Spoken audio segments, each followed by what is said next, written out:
గొంతు సరిగ్గా లేదు, బాగా బొంగురుపోయింది. ఎంప్లాయీస్కి వర్క్ ఎక్స్ప్లెయిన్ చేసి అయితే మేము ఒక 4 days ట్రిప్ ప్లాన్ చేసాము. ఫ్రెండ్స్, ఫ్యామిలీస్, కిడ్స్ అందరం కలిసి అలా వెళ్ళాలి బయటికి అని చెప్పేసి. వర్క్ మళ్ళీ నా వల్ల ఏమన్నా పెండింగ్ పడిపోతేమో అర్జెన్సీ వర్క్ ఉన్నవి చేపించి మిగతావి నేను లేనప్పుడు కటింగ్ చేసి పెడితే రన్నింగ్ అయిపోతుంటుంది కదా అని చెప్పేసి నేను నైట్ వర్క్ స్టార్ట్ చేశానండి. లోపల లైటింగ్ కొంచెం తక్కువ ఉంది మేడం అని చెప్పి మార్నింగ్ అన్నారు.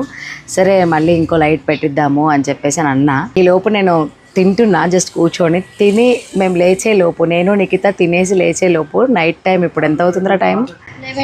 11:10 అవుతుంది. సో 11:10 అవుతుంది. స్టార్ట్ చేశారు వర్క్ అయితే. ఒకసారి మా వాళ్ళ సెటప్ చూపిస్తాను రండి.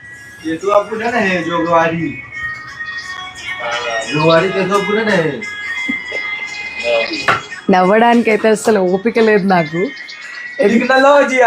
ఆ సెటప్ చూడండి.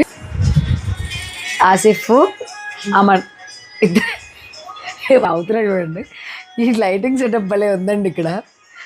అది మార్నింగే అన్నారు నాతో, మేడం లైటింగ్ చాలా తక్కువ ఉందని చెప్పి.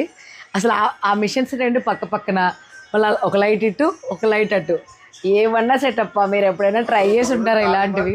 నిజంగా ఓపిక లేకపోయినా, గొంతు బాగోకపోయినా దీన్ని మాత్రం నాకు షేర్ చేసుకోవాలనిపించింది. ఎంప్లాయీస్ వర్క్ చేయడమే కాదు, ఉన్న లైట్స్ నేను ఫిట్టింగ్ చేసిన దాకా కూడా వెయిట్ చేయకుండా చక్కగా వాళ్ళే సెటప్ చేసుకొని ఆ వర్క్ మీద ఇంట్రెస్ట్తో వర్క్ చేస్తున్నారు కదండి. మంచి ఎంప్లాయీస్ మా ఎంప్లాయీస్.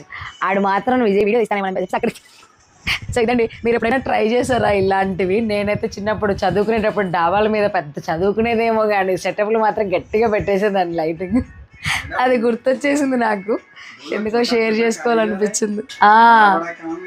చోటా చోటా కారీగరే బడా బడా కామే. వీళ్ళు బక్రీద్కి అందరూ ఊర్లు వెళ్ళిపోయారండి, వీళ్ళు వెళ్ళలేదు.